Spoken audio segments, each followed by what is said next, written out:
Welcome to this is the seventh Rise to the Challenge business competition. I'm Murray Dial. I'm the Dean of the Merrick School of Business. And welcome everybody here. Also welcome everybody who's on Facebook Live, which we're now broadcasting live. This is really, a really important competition for the school, as you know. By the way, I think it's great it's on May 1st. This is, workers, because, all of you know that, University of Baltimore, it was funded by entrepreneurs, so it's very appropriate we have an entrepreneurship competition every year here. And it was funded for the working men and women, and it did say in the initial prospectus, it did say working men and women of Baltimore. So, that tradition is still very important to us. We're the #1 school in Maryland for educating working adults. We're trying to aspire to be even the most transfer-friendly school, and you'll see a number of our contestants. I think I'm right. You'll see if you talk to them about their education career, they transferred in here, and they have some great backgrounds. And we're very career focused. That's what you come to the Merrick School to become something. Become an accountant, become a marketing professional, insurance professional. Some of you are going to say, you come to become an entrepreneur. And some students actually do ask me, is entrepreneurship a real career? And I think, as you'll see in a few minutes, some of our most prominent alumni, they made careers as entrepreneurs. And so I think it is a career, but it's also very important for a business school because, at the heart of any business, sometimes there was some creative spark, right? And so just learning and practicing that is very important. So, we had, I think, right-handed, we had over 70 applicants for this, and we got this down to 6. So the participants did a lot of work in this, and I really thank them, and I thank the judges. Henry's going to introduce the judges. We've got an eminent set of judges from the Baltimore entrepreneurship ecostructure, and I want to thank also, our sponsors who've been very generous to us. The Pridgeon Family Entrepreneurship Fund, the James Carlton and Harvey Silberg Venture Fund, the J. Ripley Entrepreneurship Fund, the ZMB Media, the Pitch Creator, Rouge Fine Catering, their sponsors. I appreciate that. But by the way, it's not only monetary things. I mean, the Silberg Foundation, I would have to, would highlight to this point, one of the originators of the competition has been very generous. He's a judge tonight. Henry's going to introduce us to, who represents them tonight. And also works with the students, it's a fantastic sponsorship. And I want to introduce you to, for two reasons. One, just to prove that entrepreneurship's a career. I want to introduce you to one of our most prominent alumni. The main prize tonight comes through real generosity of the J. Ripley Entrepreneurship Fund. J. Ripley is the chair of the Sequel Youth and Family Services. Some of you might remember Jay gave a great talk a couple of years ago about how he built this business. And he's a graduate of UB. I think you said your last exam was a few years ago? 40 years ago. And started his career at Ernst, but then has gone through a number of firms. Was it Jibbyloof,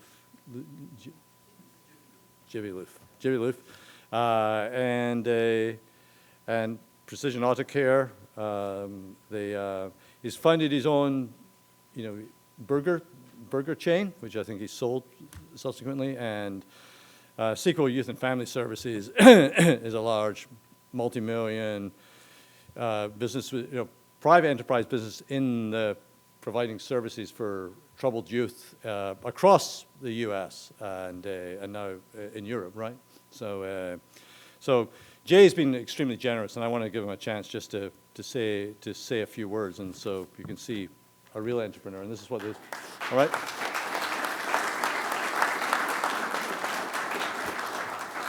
Well, thank you, Mary.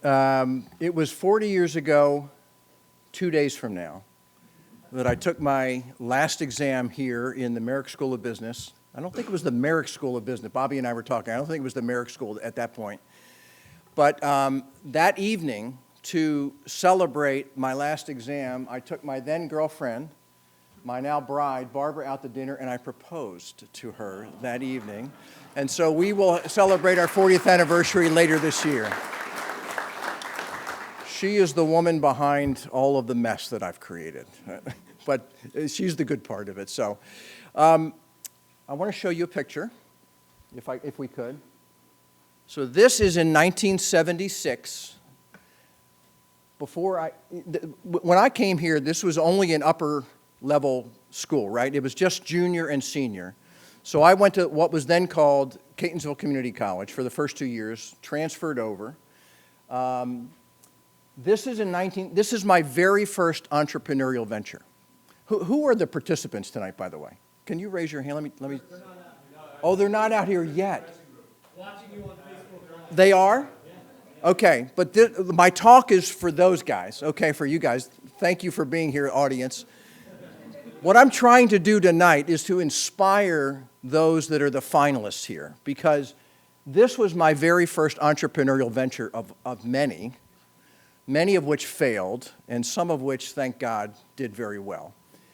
But this was a snowball truck. So my partner and I, in 1976, we bought that half-ton step van from the old post office lot. I think it was in Linthicum.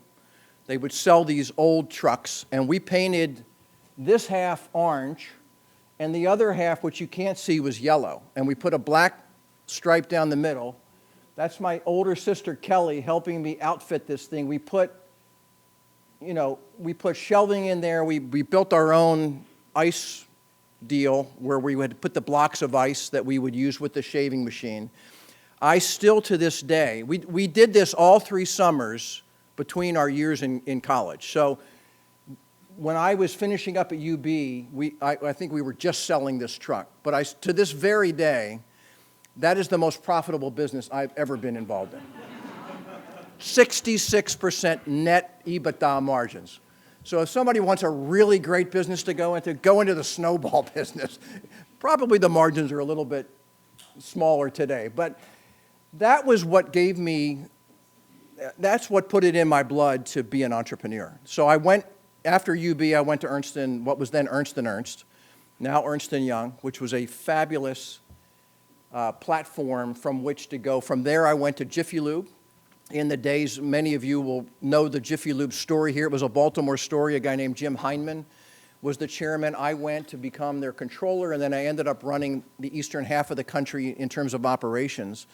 And when I went to Jiffy Lube, I said to Jim, this is what I want to do. I've got entrepreneurial spirit in my blood. And it was an amazing story. We put 1,000 units across the country in the 1980s, which I wouldn't recommend to anybody, but it worked. That's now owned by the Pennzoil Corporation, and they've done great. They bought it in 1990. So I went through a whole series of entrepreneurial ventures, but it all started with this. I mean, I was a poor kid. That house is in Catonsville, Maryland, and I was from a divorced family and had no money. We started this with a $1,400 loan from my father, which we paid him back in 3 weeks. And that got into my blood of just owning your own business. Because even when I went to Ernst and then to Jiffy Lube,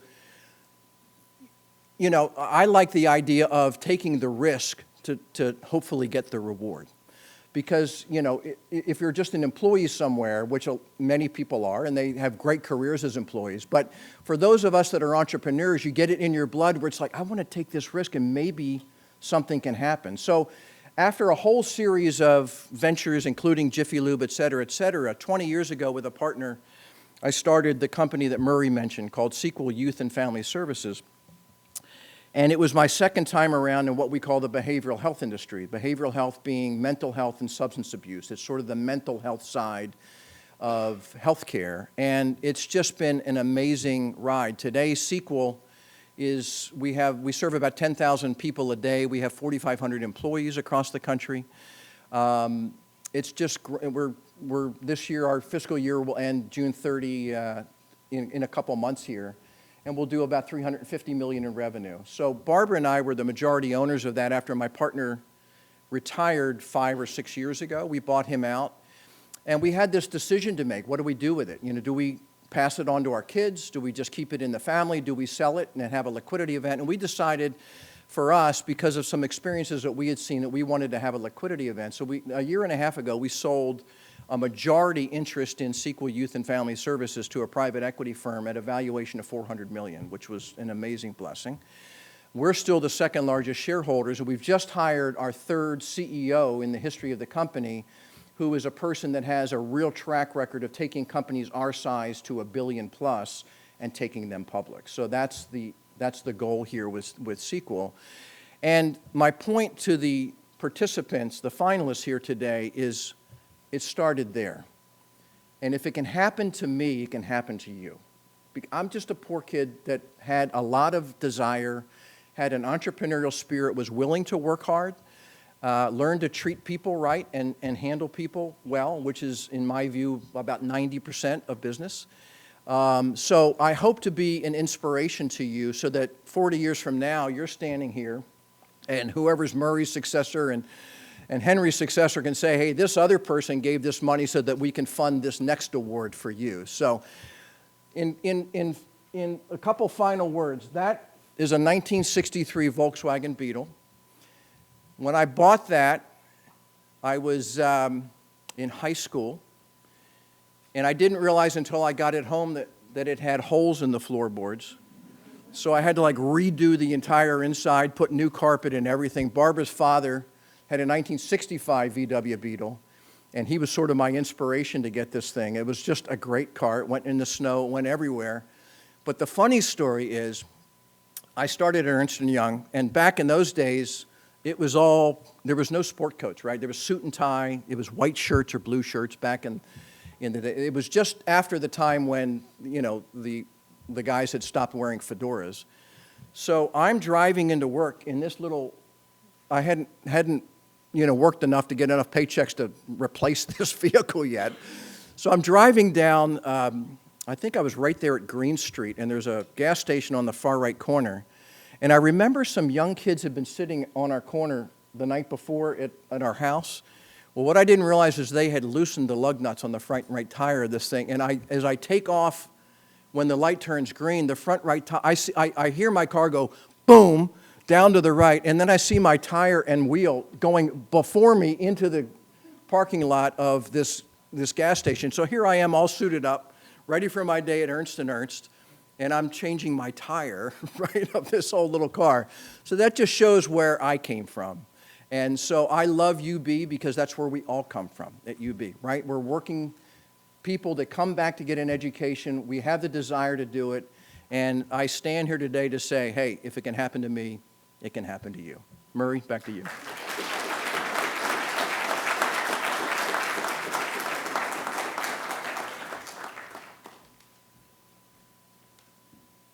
So I told you, entrepreneurship's a career. And so thank you, Jay. Thank you very much. And now let me introduce you to Henry Mortimer, who's the director of the Center for Entrepreneurship and Innovation. Henry's going to be the master of ceremonies tonight. He's going to introduce and moderate the event. I want to remind everybody, you get a ballot. There's the judges as well as the judges. You all get to vote as well. So we have a crowd favorite as well. So don't forget to vote. And this is kind of like Chicago. You can vote often. Okay. So thank you, Henry.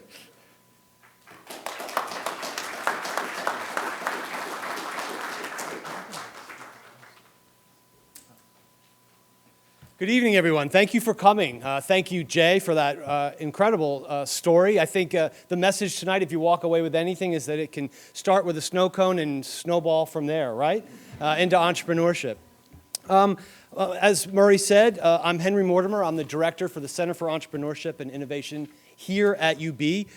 Basically, we're a support organization for current students, graduates, alumni, anybody affiliated with the UB community who has an idea for a business can come and meet with our entrepreneurs in residence. You can attend events like this. We also have workshops. We do a lot of how-to oriented workshops each semester. So I had a speech prepared, but I think you guys are here for more than just listening to folks like me.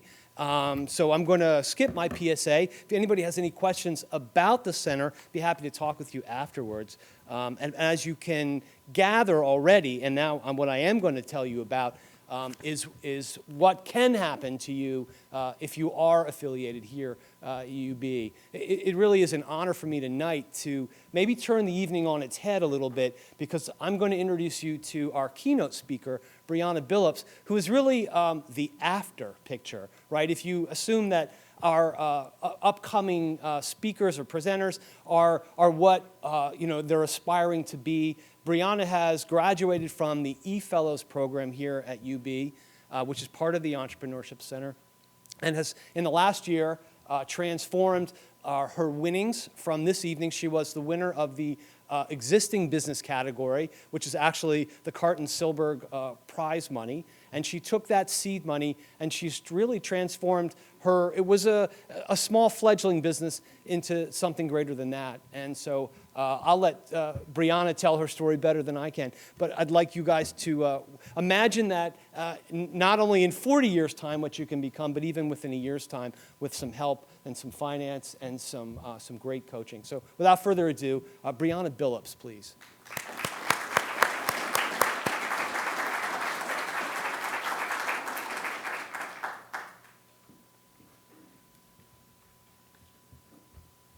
Good evening, everyone. First, I would like to say how incredibly humbled I was when Henry asked me to be tonight's keynote speaker. It was a pretty uncertain and major time in my evolution as an entrepreneur when he asked, and it gave me a much-needed ego boost. So thank you, Henry, and everyone here this evening for having me. As you can see from the title, my talk this evening is about evolution in the entrepreneur. I like to share my story with you all, as well as some major lessons I've learned along the way. So I'd like to start with where my journey as an entrepreneur began. Is it this button? Thank you. The year was 2013, and I was a first-generation college student attending Anne Arundel Community College for culinary school. In my writing composition class, I had decided to do my research paper on food deserts. The topic jumped out at me because I had never seen the word food joined together with the word desert. So here I was, 18 years old, freshman in college, when I discovered that I had lived in a food desert my entire life here in Baltimore City. After researching the causes and contributors and possible solutions, I was so incredibly shocked and inspired all at the same time that I began implementing a few of those solutions. The early stages of what I would soon realize would be the basis of my own nonprofit was a combination of gardening and cooking classes I had piloted at a six-week summer day camp in West Baltimore City where I grew up. I taught students pre-K to sixth grade how to grow their own produce and prepare healthy meals using the produce grown in the garden. It was truly amazing seeing students' eyes widen when they realized that cucumbers and tomatoes grew from the ground. What pushed me to action the most was the fact that while I had grown up in a food desert my entire life, I didn't necessarily miss out on knowing or growing to love my vegetables, but so many children did, and it was somehow by design. Fast forward a few years later to 2016, I had been accepted into the eFellows program here at UB with the intent on starting a nonprofit called the Garden Project, which was centered around my social mission to teach urban agriculture to Baltimore City public school students specifically located in food deserts. But it was here at UB that I had decided to figure out a way that business could be a part of that solution. Thanks. After giving it much thought, I decided to take a product that I had loved since I was a kid, which was fruit roll-ups, and create a healthy and delicious version of it. I named my all-natural snack company Fully Grown, and a percentage of our profits would go towards supporting urban agriculture in city schools. I spent the rest of 2016 and most of 2017 doing recipe development, sampling it to coworkers at Whole Foods, bringing my snacks to events just like this one, and finding local cafes interested in selling my product. Little did I know, Fully Grown would soon be expanding its products and services. By 2018, I began offering meal prep services for busy individuals and families. Meal prep had been something I did for myself as a college student to save money, but once I started sharing my meals on social media, I began getting inquiries about offering it as a service. At the time, it fell under the umbrella of what I believed Fully Grown stood for, which was whether you live in a food desert or in the suburbs surrounded by grocery stores, everyone deserves to have access to healthy and delicious food. This was the second evolution in my journey. In 2018, Fully Grown offered meal prep services, sold all natural fruit snacks, and owned its own nonprofit called The Garden Project. And it was as exhausting as it sounds. 2018 was a year full of hard work, but also lifelong lessons. My biggest takeaway was learning the value of continuous improvement. There were many things I was unfamiliar with, like establishing delivery routes, hiring kitchen staff, scheduling kitchen staff, and keeping track of a food budget. But after getting things wrong one too many times, I worked harder at getting better at the things I thought I just wasn't cut out for.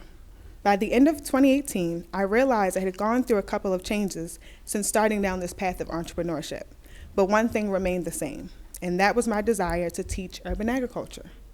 So I had come to a roadblock, one that I had spent many months pondering over. Was I really about to make another change to my business? What about all the hard work I had put in to get my business this far today?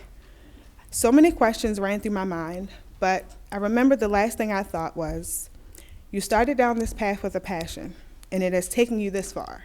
So no matter what the next stage is, your passion for what you do and what you believe in will continue to take you far, and the rest will follow.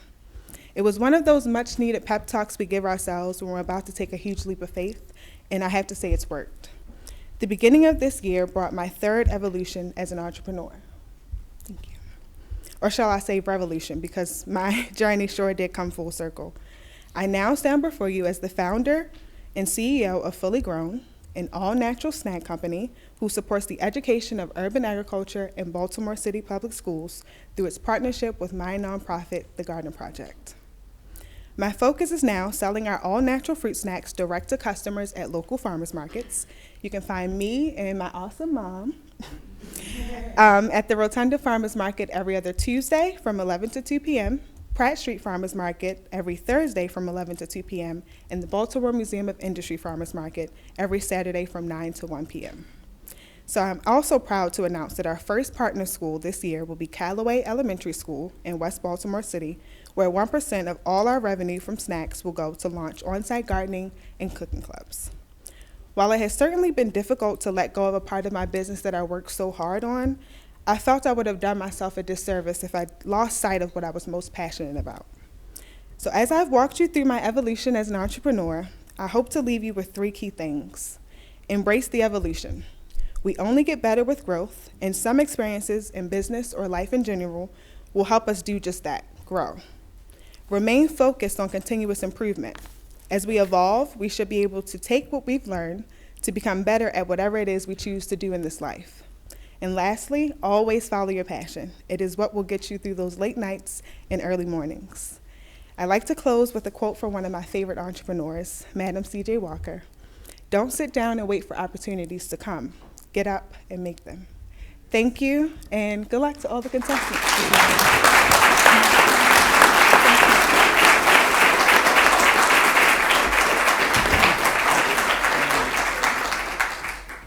Was I right?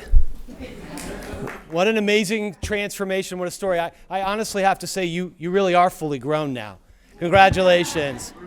Oh.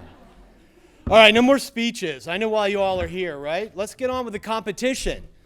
So first, I want to thank the many volunteers whose tireless efforts have made this evening possible, including our first round judges and coaches, some of whom are here, and they're listed on the back of your program, as well as the army of students who truly keep things afloat here, help me manage the center on a weekly basis on top of all the other things that students here at UB do. I typically work full-time, a full load of work, launching a business, and helping guys with gray beards keep afloat.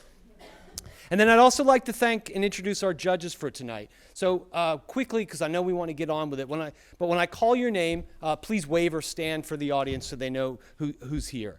First up, we have John Kamak. He's managing partner at King Cedar Holdings. John, where are you? Joining us as well is Gretchen LeGrand, Executive Director for Code in the Schools. Round of applause.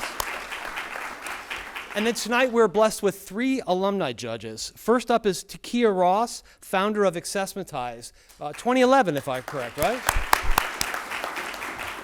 And then next up, alum Stu Silberg, who is the Executive Director of the UofB Foundation. Stu. And then lastly, Greg Stone is a patent attorney, partner, and co-chair of the intellectual property practice at Wyford Taylor Preston. Greg, thank you for your time tonight. All right, so real quickly, here's how the evening's going to go. Each of the finalists will have 3 to 5 minutes to pitch their businesses. They will appear in order as listed on your program. And then the judges each have, combined, I should say, have 5 minutes to ask questions. I'll keep time. I don't have a gong, but I do want to keep things moving along because we have a large group. We have 7 this year. But I also want to mention that you all, as audience, are also playing a role tonight. We encourage, almost demand your enthusiastic cheers and support throughout the evening. My only caveat is please don't cheer or make noise during their presentations, but leading up to and after, feel free to make a lot of noise. And then your other most important role is you provide a vote tonight. You will pick one of our winners. We have a crowd favorite, and as Murray mentioned, your ballot is in your program. So please only choose one so that we can tally quickly at the end. But I do encourage you to vote. So anyway, let's get on with the show. Is everybody ready back there? All right, excellent. Then let's bring out our first finalist, Melvin Clark, who will be presenting AMJ fishing gloves. How about a round of applause for Melvin? Welcome. Thank you for coming out, ladies and gentlemen. All right, somebody show of hands. How many of you have been fishing, want to go fishing, or know someone who fishes all the time? Show of hands. Yeah, I thought so. I'm one of the type of people who go fishing all the time, day or night, and in any weather condition. So we're talking about snow, anything, you name it. Anyway, my name is Melvin Clark III, and I'm the CEO and founder of AMJ Fishing Gloves. Oh, thank you. Forgot that. Ooh. So as a disabled war veteran who suffers from post-traumatic stress disorder, I've turned my 25-year lifelong enjoyment for fishing into a passion in 2 ways. First, by allowing fishing to help me recover from my disabilities, and second, by launching my new fishing career. Yay. So part of my recovery was to engage with those around me.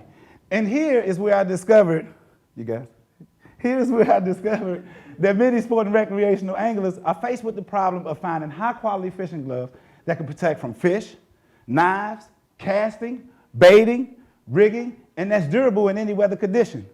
As you can see from my demonstrators here, AMJ have solved this problem by providing durable, high-performance fishing gloves that protects from hook punctures, knife bites, fish cuts, fish fin cuts, fish handler's disease, and everything that you could think of in between. Also, while maximizing their fishing experience, their casting distance, their fish grip, and their overall hand safety.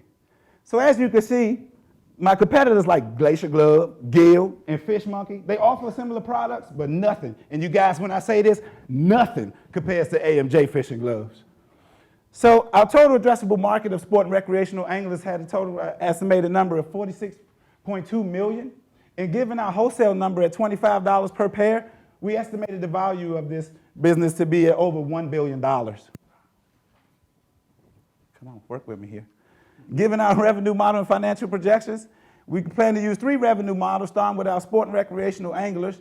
And here in Maryland, there are over 300,000 sport and recreational fishermen, and we plan to target 13,000 of them in the close of 2020, giving us a total revenue of $520,000, minus our cost of goods sold, which is our parts and labor of $169,000, giving us a gross profit of $351,000. By the year 2021, we look to gain traction with our retail revenue, targeting 17,000 units, giving us a total revenue of 601,000, with the cost of goods sold minus 221,000, giving us a gross profit of 380,000. Since our inception 7 months ago, 7 months, yeah, 7 months. Since our inception 7 months ago, we've designed a glove. Okay? We've talked to 150 bait local shop owners, along with recreational and sport anglers. Today, we are re-engineering our glove with a local sport and apparel company. And we've also designed our Kickstarter campaign to get us started. In the near future, we look to finalize our beta testing with our final product. We look to finalize the IP for our glove as well, acquire manufacturing, and build our e-commerce website. My team members consist of Damian Peasy, who's our concept designer, Lakina Wilson, who's our stitch and pattern designer, Tymaine Brown, he couldn't be here tonight, but he's our art designer.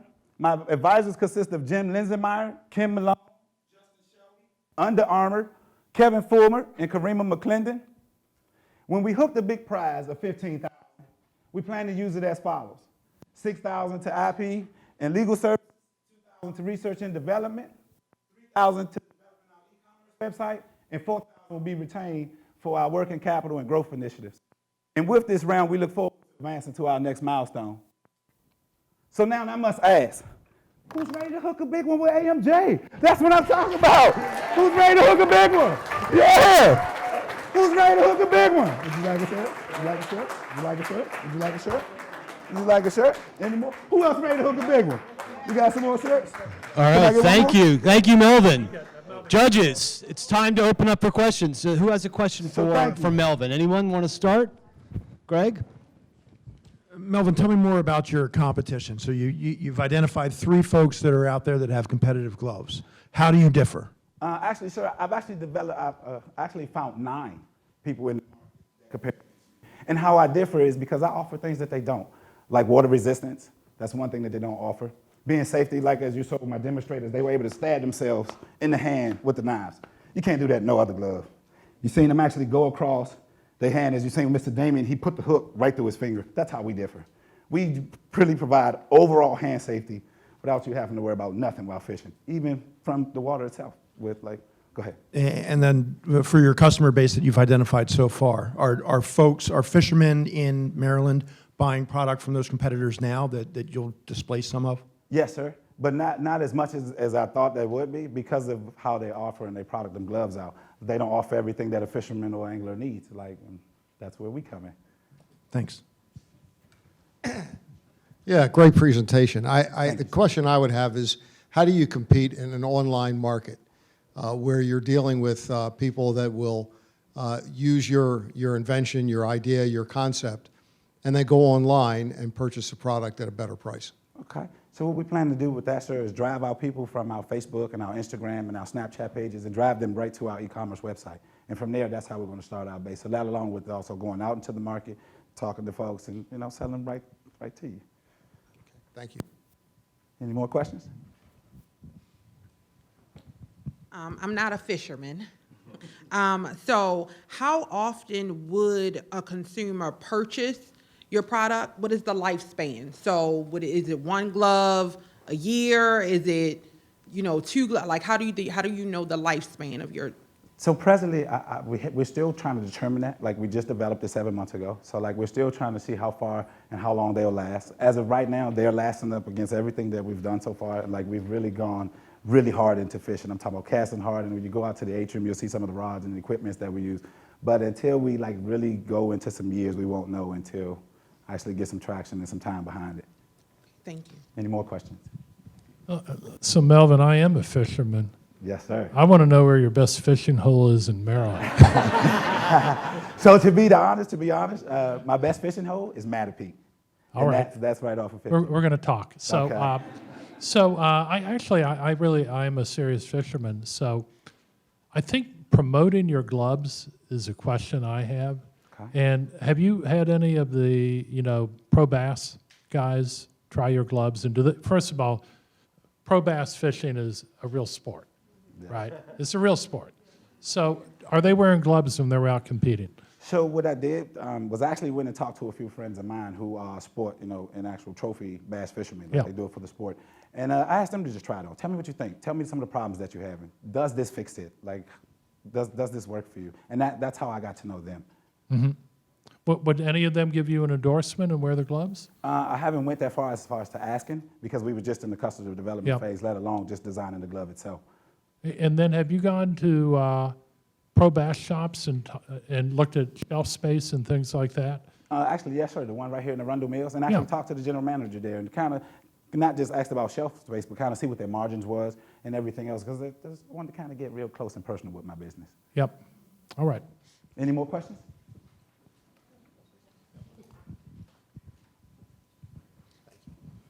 Sorry to make you pass all the way down. My question is about the current market and what the other gloves that are your competition are selling for, both wholesale and resale. So right now, at wholesale, they range from $6.99 to $35.99. And at wholesale, they're ranging from like $3 to $25.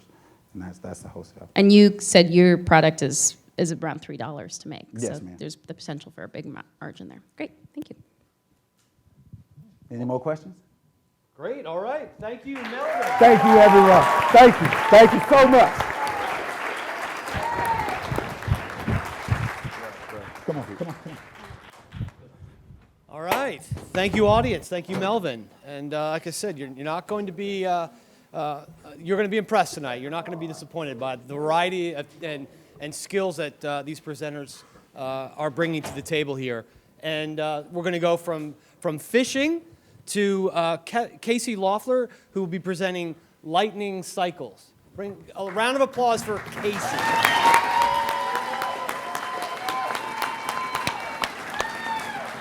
Thank you. How y'all doing today? So my name is Casey Loeffler, and I save lives. It might not be the way our lovely nurses, doctors, or first responders save lives, but I do it in my own way. So according to Statista, in 2017, there's 118,000 registered motorcyclists in the state of Maryland. The most is in California with 840,000, followed by Florida with 585,000. So that's a pretty big chunk of people who actually do ride, who own motorcycles. I've known people my whole life. It's been in my blood. My dad, I remember in 1995 when my dad bought his first Harley Davidson. I was on the back of that bike as much as I could. My mom rides, my aunt, uncles ride. I know so many people in this industry. So about 8 years ago, I decided to pursue my passion for motorcycles. I was in a job that I wasn't really happy in. So guess what? I quit that job. I moved to Florida. And I went to Motorcycle Mechanics Institute to learn how to work on Harley-Davidson motorcycles. And then recently, I just became a Master of Technology for Harley-Davidson, which is the highest ranking achievement the technician can accomplish, according to Harley. So within those, thank you.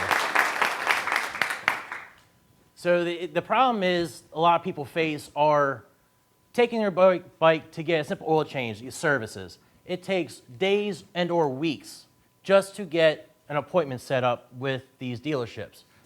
The way I plan on solving this problem is a Jiffy Lube type method of a fast-paced turnaround for motorcycle services, for oil changes.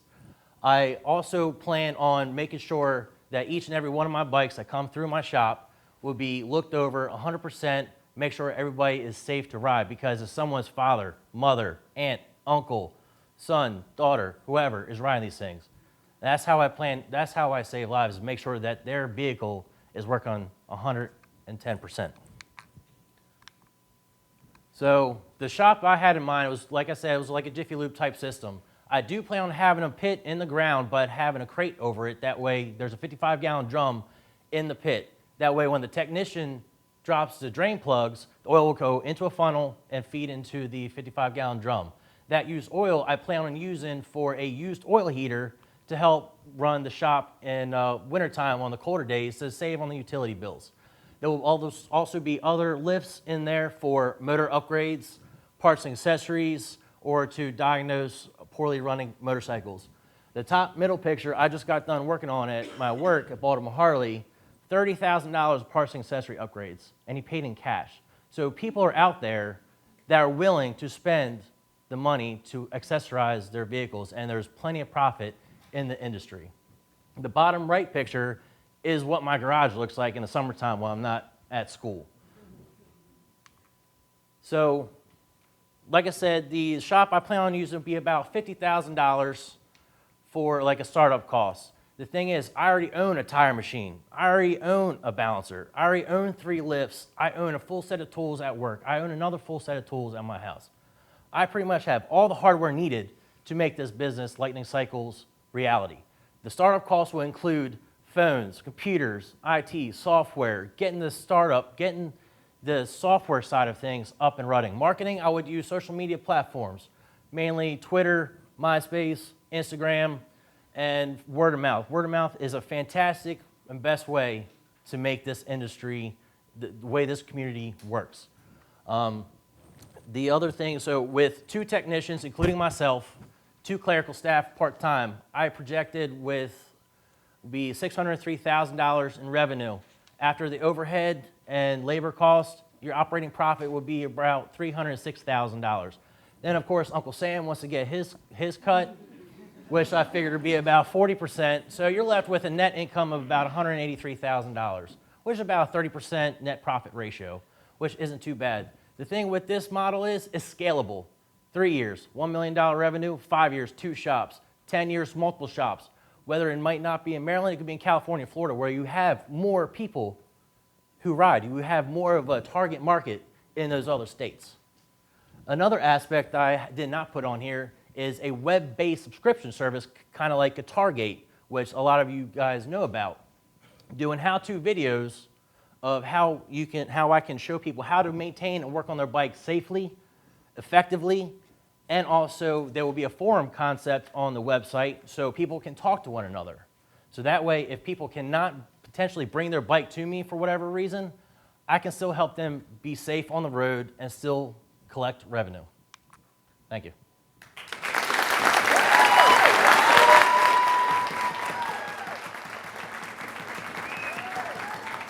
Thank you, Casey. Judges, you have questions? Yeah, let me start off. Great presentation. The thing that worries me most about this, and maybe you can calm my concern, is parts inventory. We talk about maintenance of a cycle, and there are parts that relate to preventative maintenance and annual maintenance.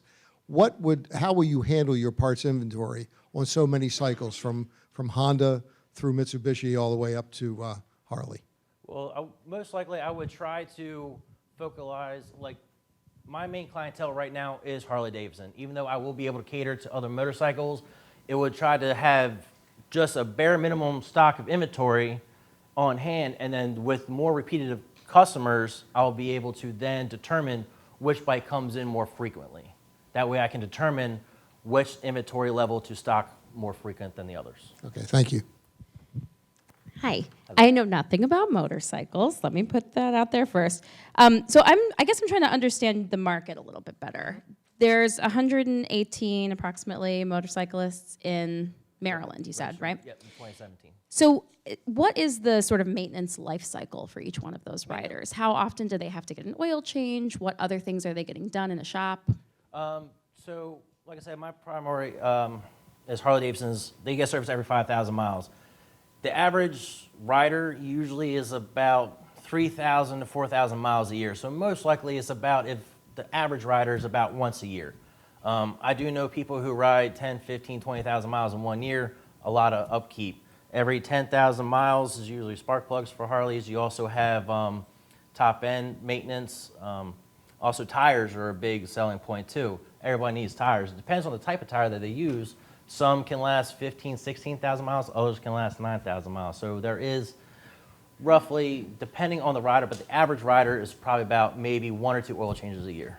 And do you have a sense of the riders, how many of those people kind of do their own maintenance because they're into the bikes, or how many people are actually looking for a Jiffy Lube type service where they can drop off for 30 minutes? And So I don't know the exact percentage, but I do know a lot of people that do like to try to work on their own bikes. which is why I would like to also do the subscription-based side of things as well, because they might want to tackle their bike and work on it themselves, but they might have some questions doing the services. That way I can guide them and hopefully help them do it right the first time. Gotcha. Thank you. So just real quick, I understand the problem that you're addressing is it takes forever to get into Pete's cycle, right, for that type of service. With 3 folks in your shop, how are you going to avoid running into the same problem of having, a big backlog of bikes that you have to service? Well, I also, if you look at, if you do take your vehicle, like I said, to Jiffy Lube, you do have to wait sometimes for a little bit for the cars in front of you to get their vehicle serviced. So it'll be about the same concept. I do plan, with me being the owner, I'll stay as late as I need to. I've been in my garage till 4 o'clock in the morning working, 2 hours sleep, go back to work the next day. But I do, if someone is at my shop waiting, I will stay there until it gets done.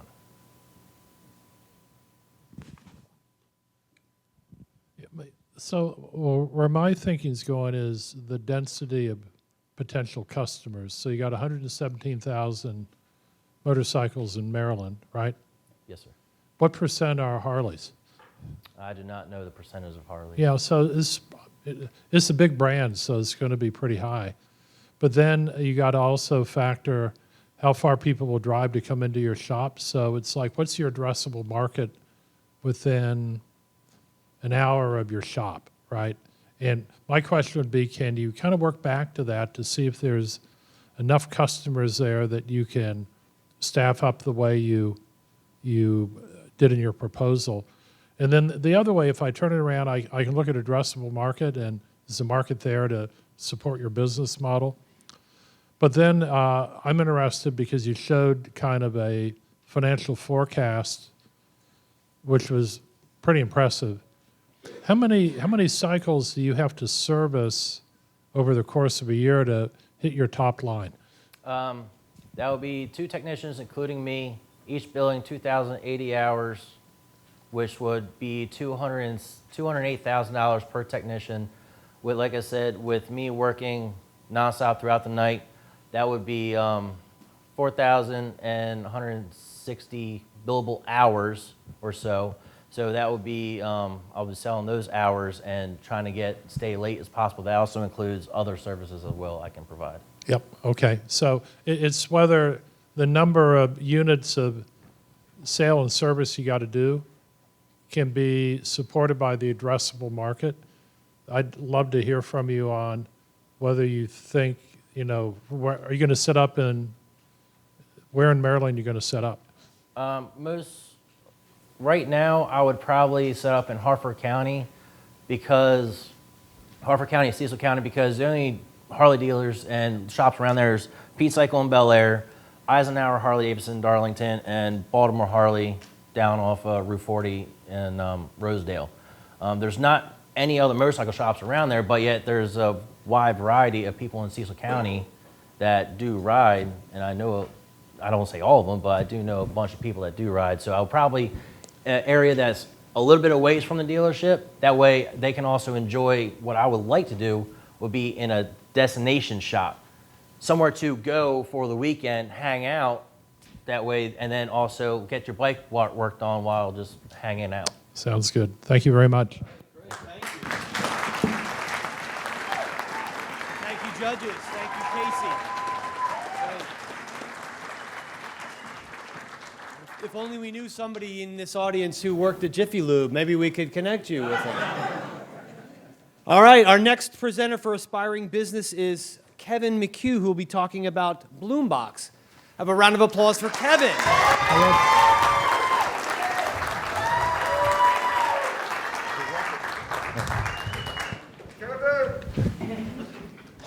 By a raise of hand, how many members of the audience value quality of life and well-being? I do too. That's exactly why I wanted to start Bloombox. My name is Kevin McHugh, and I allow people to grow. Essentially, Bloombox is a subscription model company that will send you the tools and equipment needed to plant and grow sprouts within the comfort of your own living facility. Most people know sprouts as Brussels sprouts, but sprouts can also be garlic sprouts as well as onion sprouts. So let's dig into our market. So the market for home gardening industry is about a $2 billion market nationwide, 40 million statewide.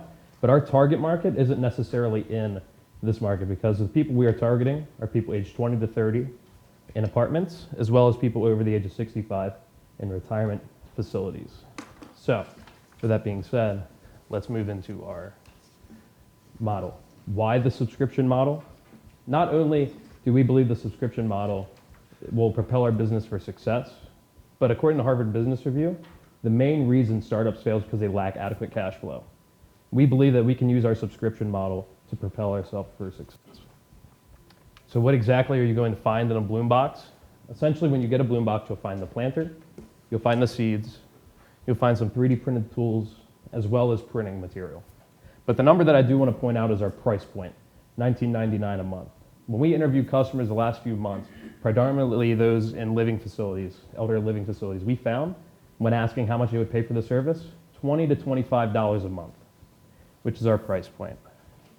But a lot of people do ask me, why have you started Bloombox? Why is this a passion for you? And let me ask you, if you had the opportunity to make the world a better place, would you? Coming from someone who currently has a family member suffering from dementia, Bloombox is way more than a business trying to make money. Bloombox is a company trying to make a difference. And our goal is if we can let our customers remember a better time, a better place, and put a smile on their face, we've done our job as a company. So, how exactly are we going to be bringing Bloombox? So, take Erickson Living, for example, the third largest retirement facility in the United States. Instead of, we don't have the capital budget to market to mass customers, so what we're going to do is market through Erickson Living. They will give our marketing materials to their residents on our behalf, and every sale that they make on our behalf, we will provide a percentage kickback to them. When we're looking at our startup costs, essentially when we're looking at our startup costs, we want to use the money to start building our boxes as well as building our digital platforms. And finally, what separates us from our competition is our value proposition, which is we provide an experience that no other company can provide. We believe that the destination is just as important as the journey, because at Bloombox we have one goal, and that is to make the world bloom one box at a time. Thank you.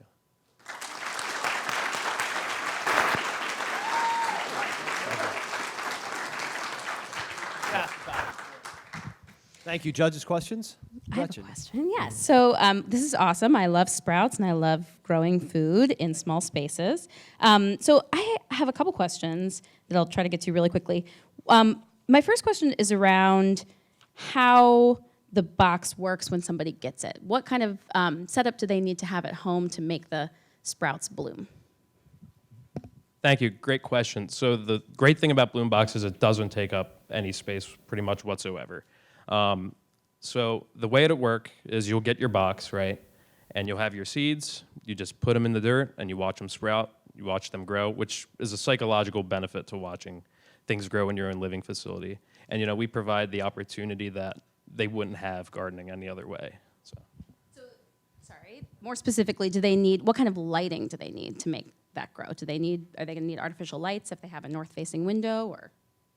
So with sprouts, you don't need pretty much any lighting whatsoever. They can grow in any environment, anytime during the year, which is why we wanted to start with sprouts, because it's our best way to start bringing things to market and start building our brand. Okay, awesome. One more quick question. For your box, what are the shipping costs? Because I see that you've got the costs of your sort of the supplies and materials that come inside the box, but I'm not seeing what it's going to cost to ship it to your customer. Right, thank you. So a good question. So what we're currently doing right now, the one phase that we're looking into is our logistics phase. And we are trying to figure out how much it would cost at this point. But we've contacted UPS, FedEx, as well as USPS to kind of see how much they would charge. And we're trying to figure out the other thing is we're trying to figure out exactly what the net weight of it's going to be. And that's the problem that we haven't figured out yet. But that's something that we can definitely get back to you on. Thank you. Thank you. Great presentation. Thank you. Two things is perishability.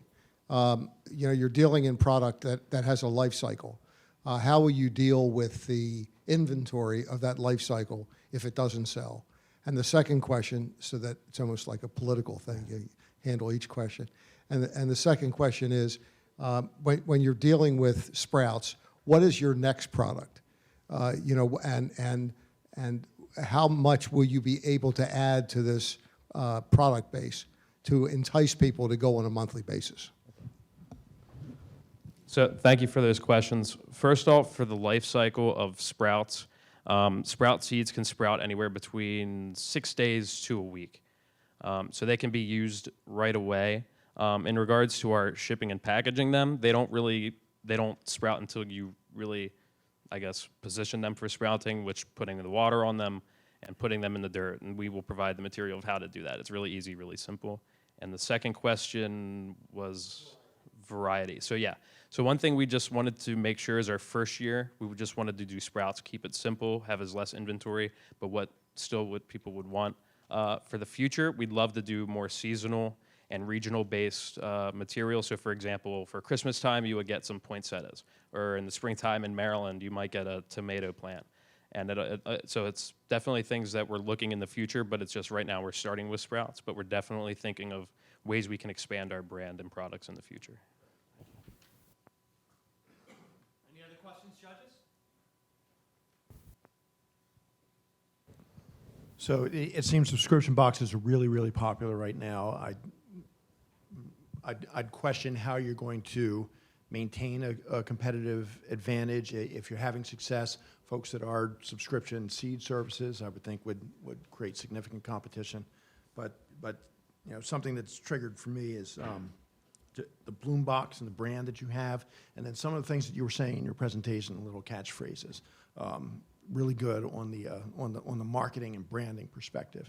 But just from that side of the competition, somebody seeing that you're having tremendous success in the box subscription model, you know, how do you position yourself to address the subscription seed company from coming in and displacing you? Okay. Thank you. So we want to eventually, because they're not targeting our target market, which are people in apartments and retirement communities. So that's how we're initially going to enter, and that's how we believe our first profitability phase will be.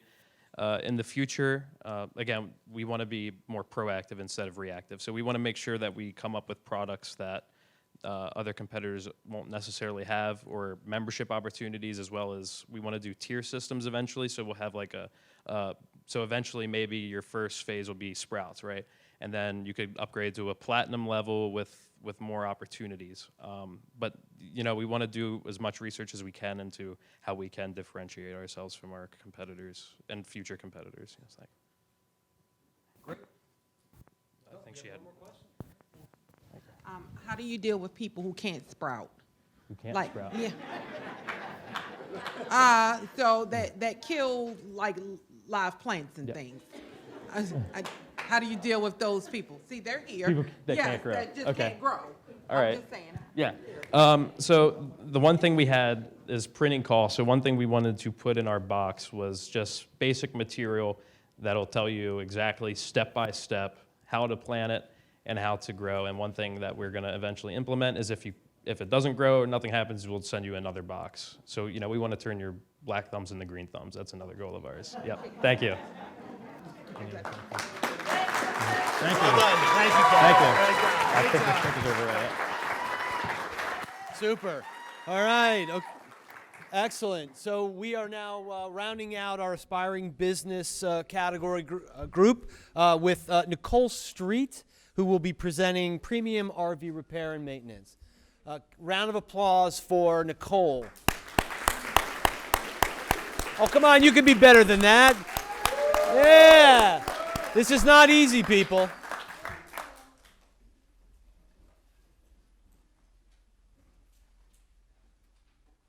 Hello. I'm Nicole Street from Premium RV Repair and Maintenance. We're a veteran-owned mobile RV repair service.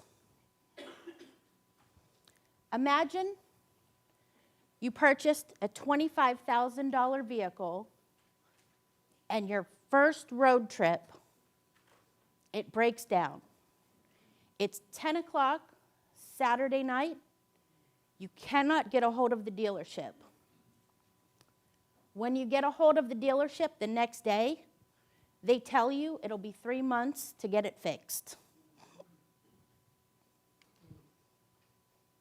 Oh, it's off. This is what happened to me when we purchased our RV.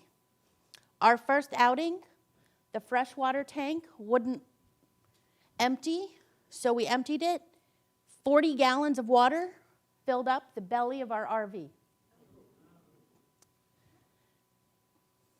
My husband, our lead technician, he's both. He's handy. He sliced it open. That's our insulation and our water that had been in the bottom of our RV. There was no way we were driving home with that. So our solution, a mobile RV repair service. We come to you, you call us, you have a problem. We come to you, and we can fix everything from A to W, we like to say. Including regular maintenance, which is going to be your bearing repack, your winterizing, your de-winterizing, stuff like that. Excuse me, and your repairs of any of the systems that break.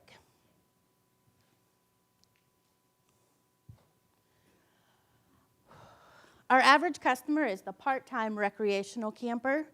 They want the repair done fast. They want it done in a timely manner, not 3 months from now.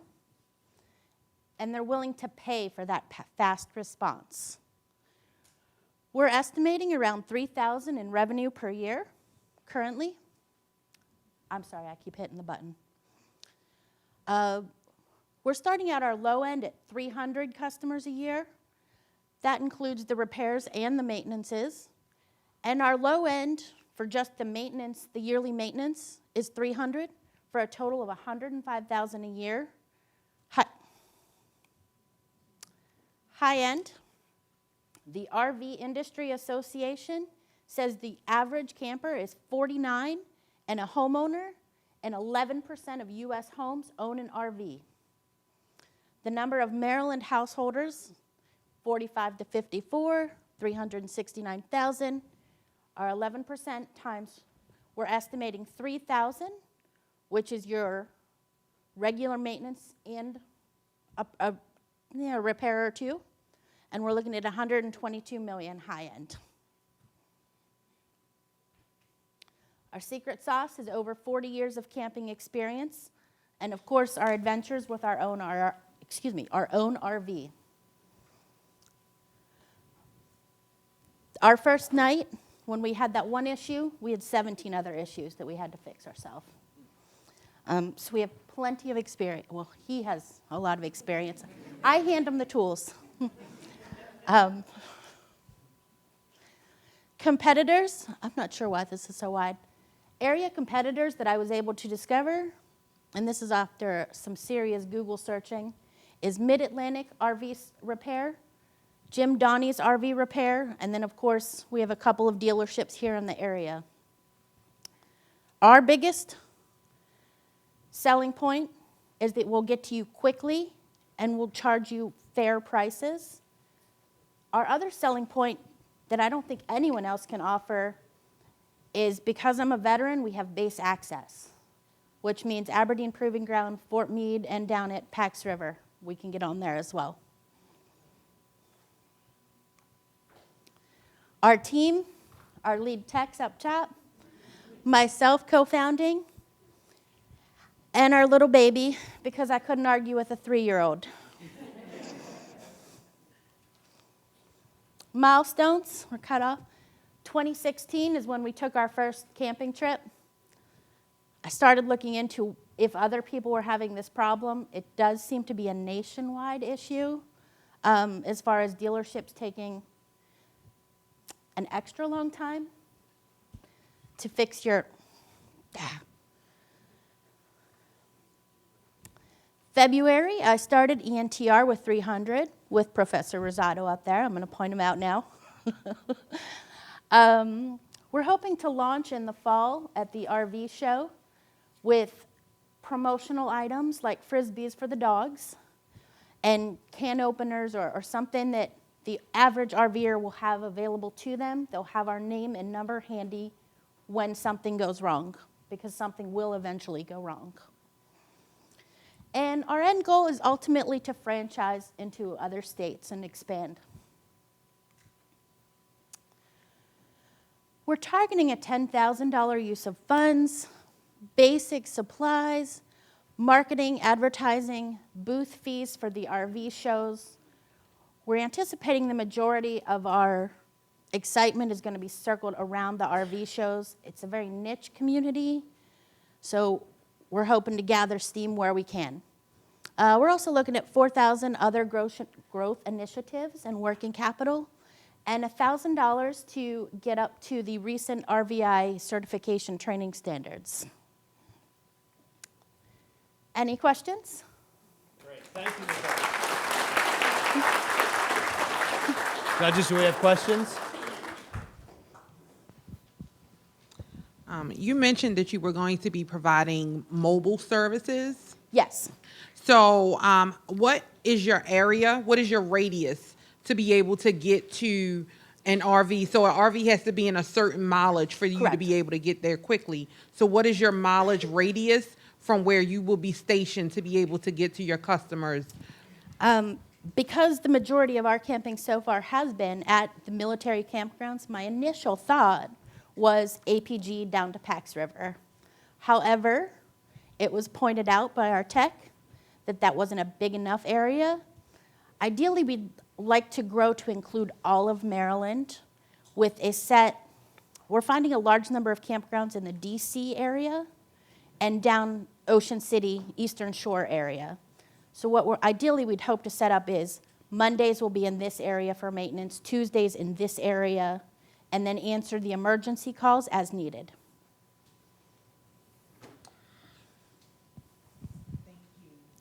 Hey there. So I'd like you to clarify what type of repairs you can do, because you've got the RV, right, Yeah. where you live, hang out, and then you got the vehicle and the engine that's moving you around. Can you do repairs on both, or are you more just on the actual living space? So you're talking about the difference between travel trailer and like a Class A? Well, in other words, are you capable of repairing engines and doing that type of work, or is it more you're just working on the actual, interior and things like that? He can do both. He can He do has both. done both, yes. He's taken several classes on auto body, and Yep. he maintains our vehicles as well. Yeah. So that leads to the question, and was asked with the motorcycle entrepreneur. Do you have to keep parts in inventory? Yes, we're anticipating keeping a small stock of inventory with RVs, whether it's the, say, 15,000 is your base model to the 100,000. Some of the components inside are the same. The AC system is going to be the same in both models. The refrigerator is going to be the same in both models. Some of that is going to be the same. Do you have enough experience where you could say, we think 30% of our repairs will be around these 2 or 3 things? In other words, rather than being a jack of all trades, could you guys kind of specialize in doing certain things? That's a possibility, yes. That is a possibility. All right.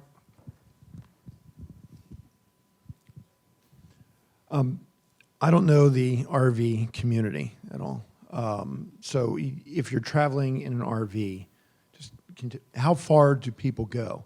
And the reason why I'm asking, I'm curious, you're marketing to a local base of folks that own RVs.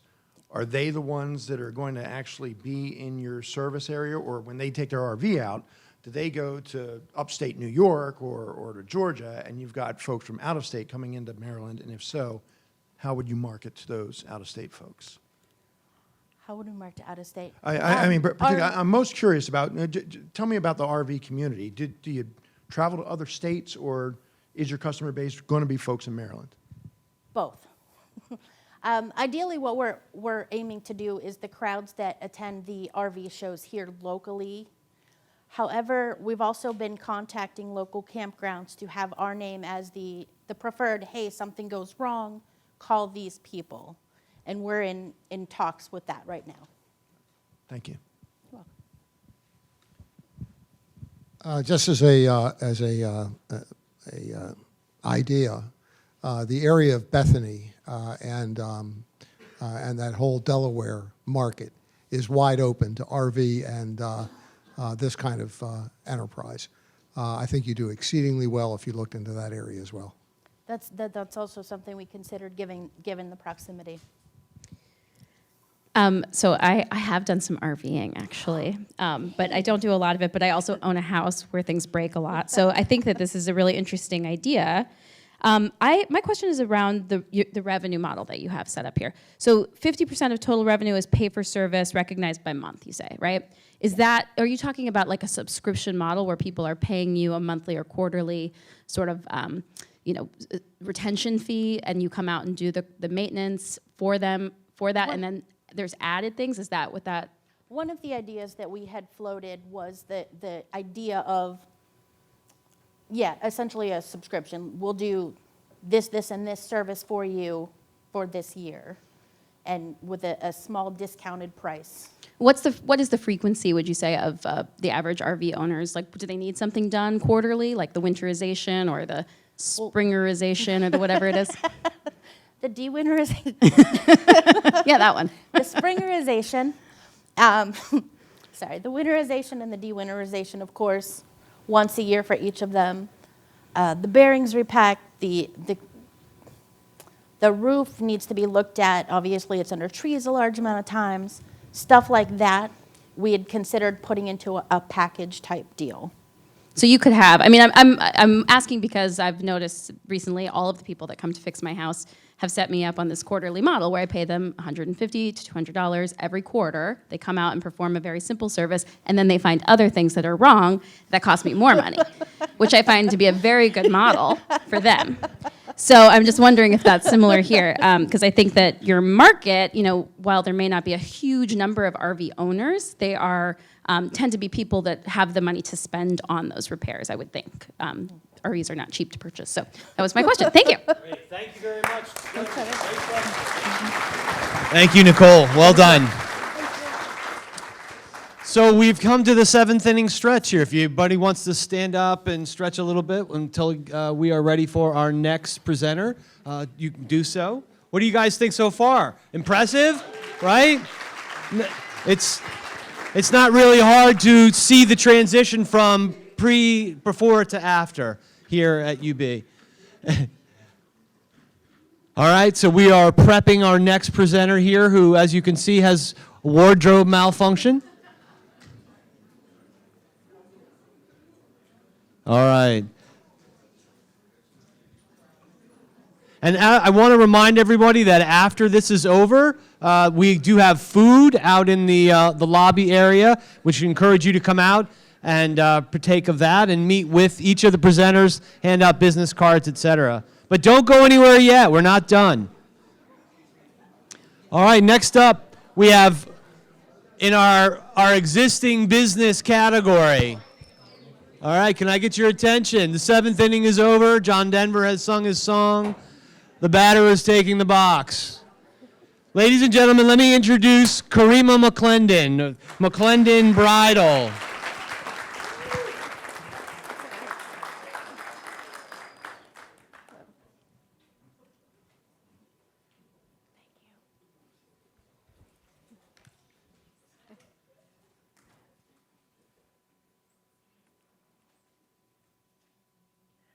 Hello, everyone. Since we've been pals for about 2 seconds now, I'd like to tell you about the time that I got married. This was in 2005, and at that time I was 31 years old. And even though I'd spent most of my life to this point in the fashion industry, I thought, I'm planning a wedding from Illinois, getting married in Minneapolis.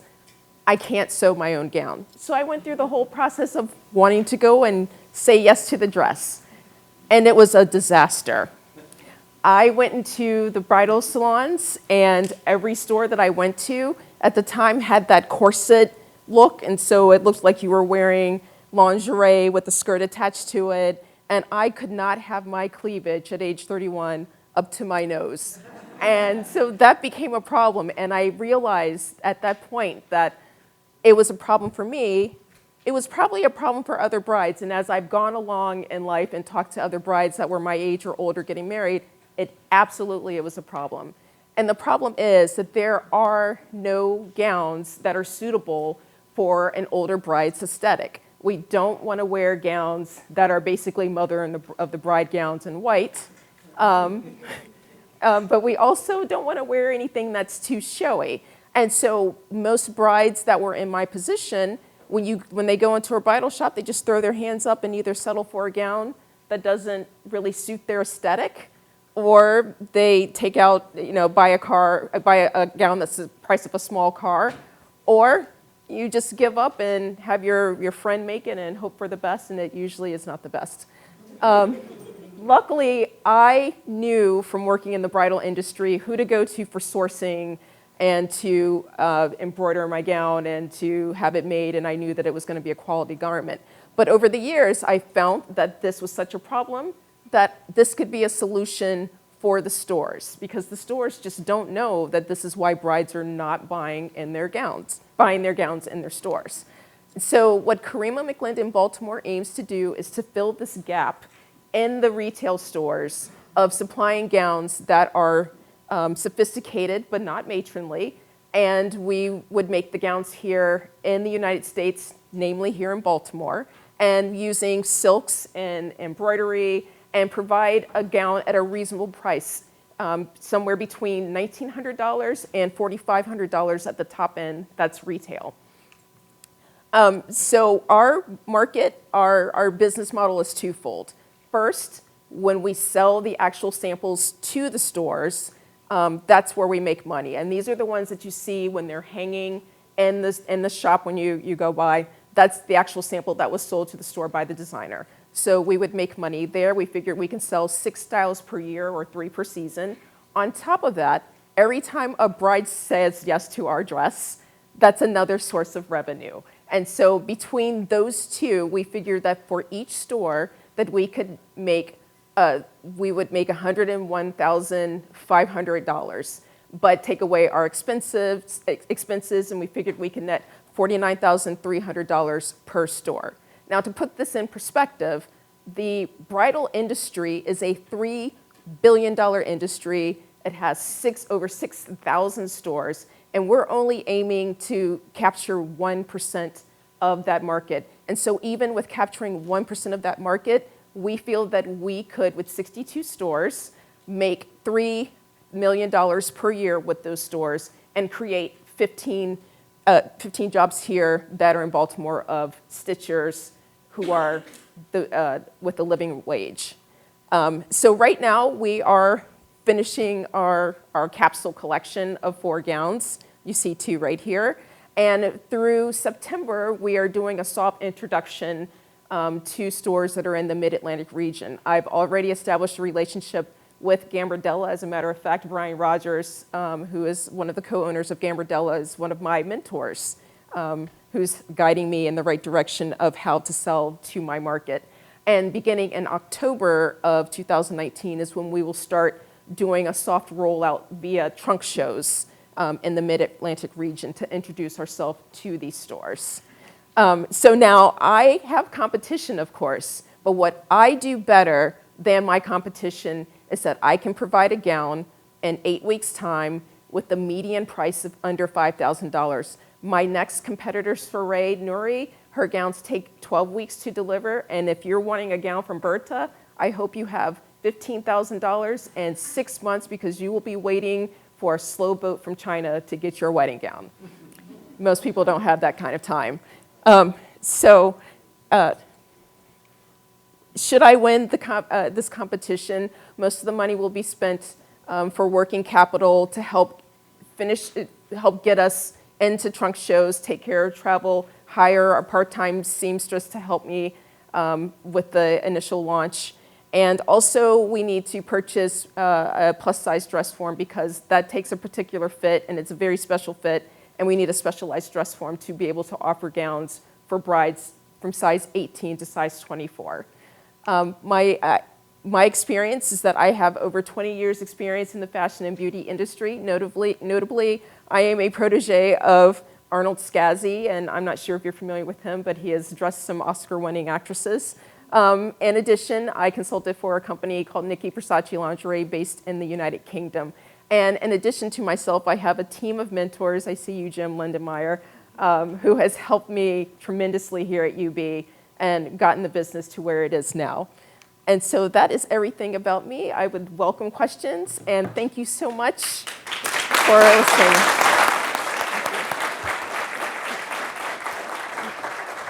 Judges, questions, Judge? Ladies first. Great presentation. I have 2 questions. Okay. So currently, who's making your dresses? Are you making them? I am making them. My first hire is someone else to make those Okay. gowns. So you're currently making all of the dresses Yes, that you're yes. Okay, and so when a bride, if you sell these dresses and a bride says yes to your dress, Yes.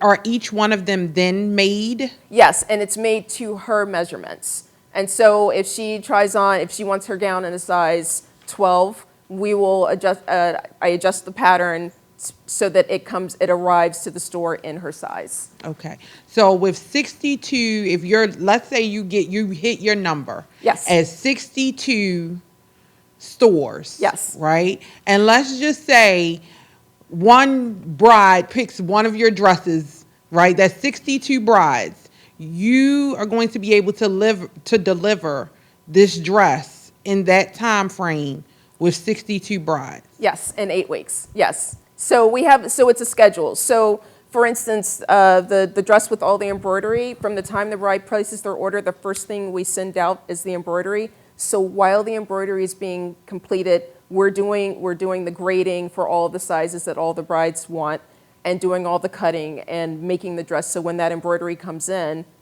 we put the embroidery on top, and that's what helps push out the doors if you order the embroidery like the day they place their order. Okay. Oh, did I answer your question? Yes. You've answered me. You did. Okay. You answered good. Oh, okay. So you mentioned you're gonna create jobs in Baltimore, which I think is great, Yes. right? So where do you find this talent, and how much training do they need? Okay, so what's wonderful, there's a company called SoLab that's been working with OpenWorks, and they actually have a training program. It's a 12-week training program where they teach people how to sew on the industrial sewing machines, and so that's where I would grab them. The learning curve, once you learn how to sew on a straight stitch Juki, it's just a matter of showing people, okay, this is how you do this little bit of handwork. But really what I need someone is not be afraid to sew on a Juki, which sews like, most people are terrified. I'm still terrified. I have a regulator, so I sew a little bit slower. But that's where I would get the people, is the people who are being trained by SoLab, and it's a 3-month program, and that's long enough that I feel comfortable with taking those people then and then showing them the nuances of creating a gown like this. You mentioned that one of your key advantages is your price point. Yes. And so what is it that enables you to meet that price point that your other competitors aren't able to do? So one of the key things is that my designs I have a cleaner design, and so less embroidery means that I can intrinsically keep the price lower. The other thing is that I know where to source, and also that I hold a little bit of stock in my colors. So I, at any given time, would hold 30 yards so that I can hurry up, and holding stock like that keeps my price point down too, because I get it at a cheaper price from my supplier. As everyone thinks of their first idea, they should be thinking of their second idea. Yes. Let's assume for a moment that you're successful, Yes. and I wish you all the success in the world. Thank you. Would your second idea be that because of the price points and the cost of getting married, and especially at that age, that you might want to go into the rental business? So it's the rental business. There have been companies who have tried this since the 70s. And the problem with renting bridal gowns, and there's actually a startup that tried to start up bridal rental with the high end again back in 2013, and it failed, and now they're just selling used bridal gowns. The problem is that once you fit it to a bride, say like myself, that's it. Unless you have someone else who's 5 feet and pounds, there you can't really get that money back in. And even when you try to pin, say like the white gown, the sweep is just not quite the same. And so there have been companies who have tried to rent for women since the 70s, and they've all failed. And that's the key reason why is like once you try to do the alterations for one, it's difficult to then go back and do the alterations again. Also, at a certain price point, now you're talking you're better off going to David's Bridal. If you get it to a certain cheaper price point, you go, why would I rent, Berta when I can go and get David's Bridal's not good enough, but if I'm going to rent anyway. Yes. I love the dresses, and I love the idea, especially the niche market. This is an existing business, so you're currently making these dresses yourself and selling them. I'm not selling them. I think I was put in the current business model just because of how much I've invested so far, Okay, but I have gotcha. not sold yet. Okay, so I'm wondering in your revenue model, if this includes the price of the help. This is piggybacking off Takia's question. If this includes the price of or the cost of hiring. Absolutely, and that when I figure in the cost of who's helping me, I'm actually figuring it from someone who I have to outsource, say to New York City if I'm in a hurry. If I suddenly get 6 stores and I don't have the people in Baltimore, I know that there are people I can go to in New York City, but I'm going to have to pay another $10 per hour. So that price is actually figured in. Oh, so you're figuring in the higher cost. I figured in like the worst case scenario Okay, to that. great. Yes. So do you have a sense of, or I'm trying to get a sense from you of what the scalability is. So how many dresses can you make by yourself? How many dresses can you make with one other person? How many, so on. That's fine. Okay, so the hardest part, the longest part is actually working out the patterns. So now that those patterns are done, I know that I can turn around a dress. If you give me 72 hours, I can turn around that white dress with the taupe underlay. And if you give me a week, provided I already have the embroidery, I can turn out the other one because it takes a little bit more, it's a little more nuance for the sewing. And someone who's a lot better at sewing than I am can do it a lot faster. So the company that I worked for back in New York City, she had 20 stores and just 3 stitchers. Yeah, and so a lot of the cutting, the A-line skirts, you can send off somewhere and have them cut in bulk and have them sitting, and that's what they can sew while you're waiting for the bodice to come in. So. Yeah. Great, thank you. All right,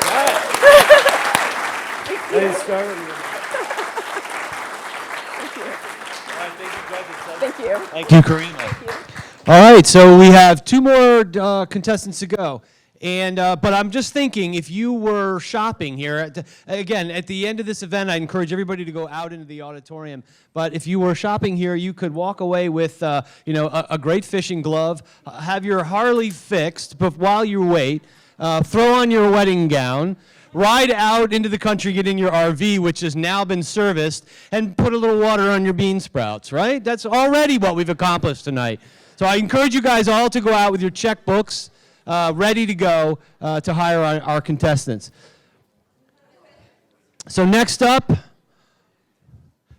we have another existing business contestant. This is Tracy Shand, who will be talking about Licata Boutique. Give a round of applause for Tracy.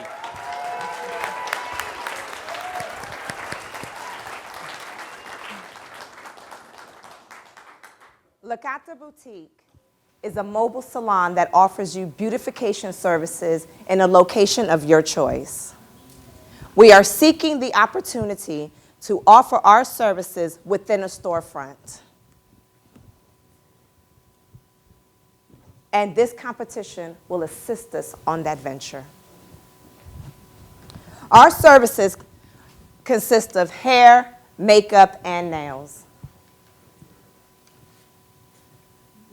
The problem with our industry today is clients is not a priority.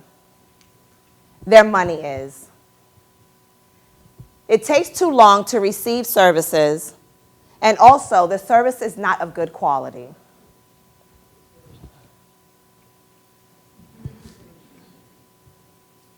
I'm sorry. Okay.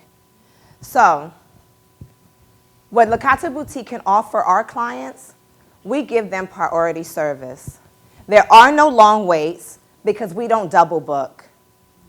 We provide quick, convenient, quality service by skilled service providers for a reasonable cost. We offer you mobile and also in-store services. Our customers consist of stay-at-home moms and dads, children between the ages of 5 to 12, teenagers, businessmen and women, college students, and our elderly. Our potential competitors, mobile competitors, will only offer you their services within a certain distance of where they're located. At Licata Boutique, you will receive our services throughout the metropolitan area. That is DC, Maryland, and Virginia, including here in Baltimore. Full service competitors, they offer you their services at a high cost. Licata Boutique is able to offer you our services at a reasonable cost, charging you the going rate for that service in that area. Traditional competitors, well, you're going to get your hair done or your nails done, but you're not getting both. At Licata Boutique, you're able to get a full beautification from head to toe, giving you a one-stop shop. Our revenue, 60% of our revenue is generated from in-store services. 25% will come from our mobile contractors, and 15% will come from our booth renters. On the income summary side, 40% of the commission that every contractor takes in, Licata Boutiques get. Another 40% of the commission that the mobile stylist takes in, we get. And we will charge our booth renters $250 per booth per week, with an increase of $25 per year up to 5 years. Our total addressable market. Now, if you take a look at this slide, if you got a hair technician that does weave, let's say she charges her client $212, and we have six chairs, and they get 4 clients per chair, they're going to take home, well, Licata Boutique will take home $82,000 for that year. Nail technicians, if they do 4 clients making $439 per week, for 8 clients, they will generate $43,000. That's with 6 nail technicians, okay? Booth renters, once again, $250 per booth per week. At the end of the year, we take home $72,000 for all of our booth renters, 6 of them. We have 15 mobile stylists today, and our mobile stylist does hair and nails, and they generate $125,000 at the end of the year. That's if they work full-time. My mobile stylists work part-time today. I'm a licensed technician. I have been licensed since 2005. I specialize in hair weaves, braids, natural hair care, and basic manicure and pedicure. I have a degree in paralegal studies. My name is Tracy Shand. I'm the CEO and also a stylist at La Gato Boutique Salon. Thank you.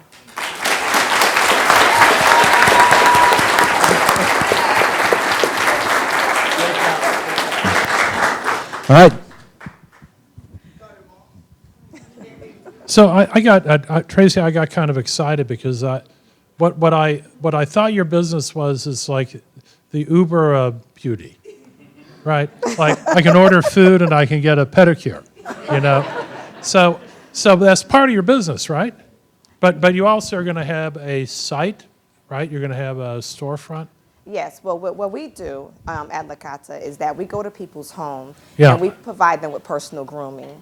And now we're looking to open a storefront to also do the Okay, same so- thing through our mobile, but also. So within just the talk to me about that. So so your existing business, and you're in the existing category, was you sent people into homes of people that couldn't get out or couldn't get to a beauty salon to Yeah. make them more beautiful. Right. So if Yeah. you're in your office and you need a haircut and you cannot make it to the barbershop, you call me and I'll send you a barber to come and cut your hair.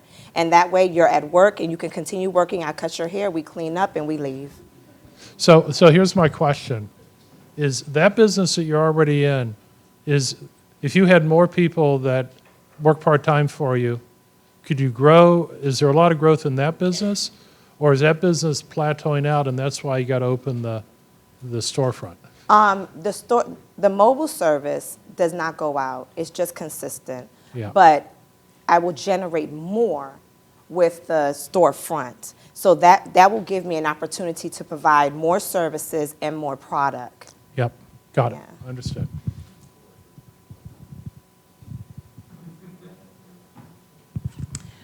Okay, so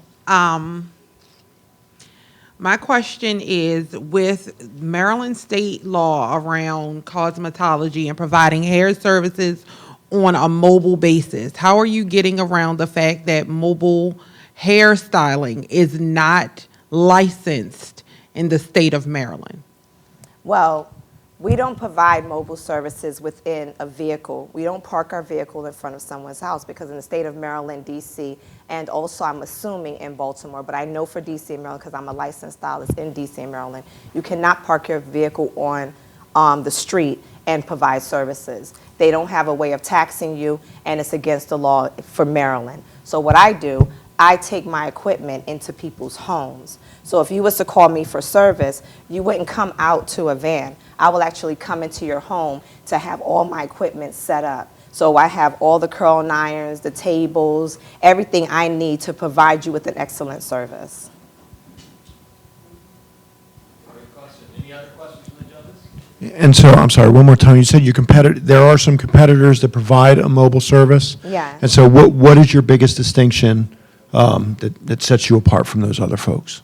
The biggest distinction between us and other competitors is that we travel a further distance than our competitors do. If you was to call other competitors, they will only go within a certain mileage or miles from where they are originally located. With La Cata Boutique, it doesn't matter where you're located. We will come anywhere. We'll go to Virginia. We'll go to New York. We'll go to anywhere because we're going to charge you 75 cents per half a mile to come to you. And as long as you're willing to pay the fee, we're willing to come. And we provide you with excellent service. Okay, thanks. I didn't have a question until you said that. At 75 cents a half a mile, that's pretty expensive. $1.50 per mile. Okay, that's pretty expensive. You talked about your revenue, but you didn't talk about your profit margin. What's your expense posture, and what do you pay these people that perform these services, and what do you naturally net out of this, grand plan of $125,000 per year? Okay, so from each contractor that goes out, we charge a total fee to the client. The contractor gets 60% of whatever that fee is. We do not take their tips. They get to keep their tips. So with our hair service, nail service, and also the makeup service, we always get the 40% back. And at the end, our profit, we don't have any loans. My business is not in any expense. We actually raise our money to be able to buy equipment. So I have already $30,000 to go towards my business. I've spent $10,000 buying equipment, meaning my nail tables, my shampoo bowls, and all of those things already. So with that being said, after all the equipment is bought, and then I still have contractors going out, and I get the salon opened up, we're looking at $292,000 at the end of the year, and that's without even having any loans at all. Now, if I was to get a loan, I could pay back any loan within 3 years. Any other questions? No? All right, great, thank you. Thank you. Thank you. All right, we have one contestant left. Are we ready? All right. So again, please don't go anywhere quite yet. One more to go, and then there's lots of food and mingling and other goodies going on out in the auditorium. Are you guys impressed? Have we put on a good show tonight? All right, I hope so. I hope it's worth it. We went a little long, but I apologize, but I do believe it was worth it, and I think our last contestant is going to bring it home for you. You know, the amount and the different types of businesses and students that come through UB impress me on a regular basis. I mean, everything from a motorcycle repair to a subscription for garden boxes to our last presenter, who really sort of takes us to the other end of the spectrum. So without further ado, I'd like to introduce Stuart Tweedy, who will be talking about stoned audio. Ladies and gentlemen, Stuart Tweedy.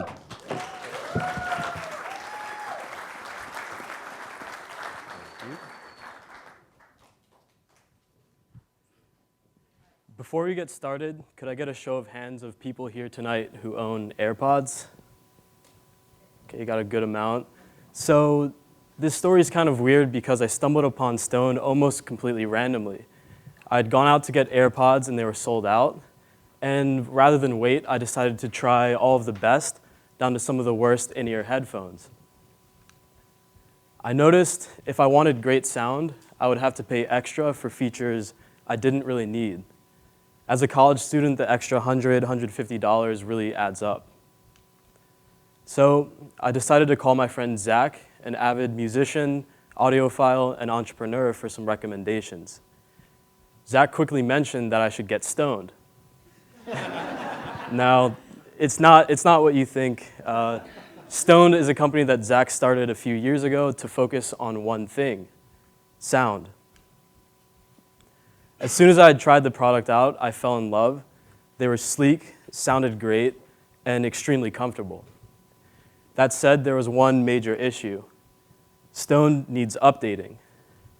Now, Zach is a serial entrepreneur who's started almost 35 companies in the past 5 years, and he's moved on to other opportunities. When I expressed interest in the brand as well as the product, and mentioned my experience in the eFellows program, Zach mentioned I should relaunch the company as CEO. Our mission is pretty simple. We want people to have great experiences, whether it's your podcasts, audiobook, or music, through audiophile-grade sound. Stone started with around $20,000 in funding, which in under 2 months drove over $135,000 in sales. We also grew a pretty massive community, becoming one of the top wireless audio companies on Facebook. Now, our model revolves around designing and marketing products and outsourcing the development to our partners in Shenzhen, China. Shenzhen is the hardware capital of the world, giving us access to the latest in wireless audio technology. The total market size for wireless audio tech will hit $38 billion in 2022. We aim to capture some of this growth by using highly individualized marketing and e-commerce solutions. This allows us to have more efficient conversions by better understanding our customer preferences. Now, we create our sales and marketing channels by combining our campaign data with data from Nova, a service provider with almost 600 million monthly active users. This allows us to know who to target and when, as well as which influencers we should work with. Now, our network of influencers has a reach of around 100 million users, giving us access to an even wider customer audience. Our team is a group of highly motivated music enthusiasts located between Shanghai, Hong Kong, and Los Angeles. We estimate around $600,000 revenue by the end of 2019, with a margin of around 59%. Now, keep in mind, this margin will grow as our order sizes increase. And so far, we've been getting feedback on our initial prototypes and incorporating that into our designs for a soft launch. We are planning the soft launch in June, followed up with a larger public launch in July. Now, we're competing in a marketplace with highly differentiated products, and to compete, we've had to carve out a niche between sportswear, luxury, and audiophile-grade sound. We need funds to finalize our designs, but for the most part, Rise will be absolutely instrumental in helping us relaunch the brand. We have a list of around 200,000 select customers and no capital to reach them. Furthermore, as the eFellows program draws to a close, winning this will help me transition from student entrepreneur into an actual entrepreneur. Oh, skipped one, but I would like to take the time to thank everyone for being here tonight, especially my classmates in Finance 770. You guys have all provided feedback throughout the entire semester, and that's kind of what got us here tonight. So thank you.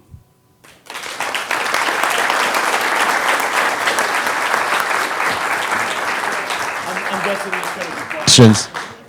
Sure.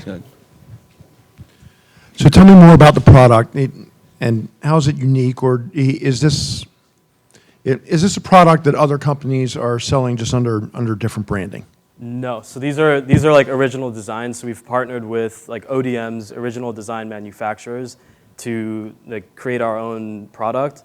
And then the chipsets themselves, we're not creating that. So the chipsets are off the shelf, but we've tested hundreds of them and figured out which are the ones we want in our product.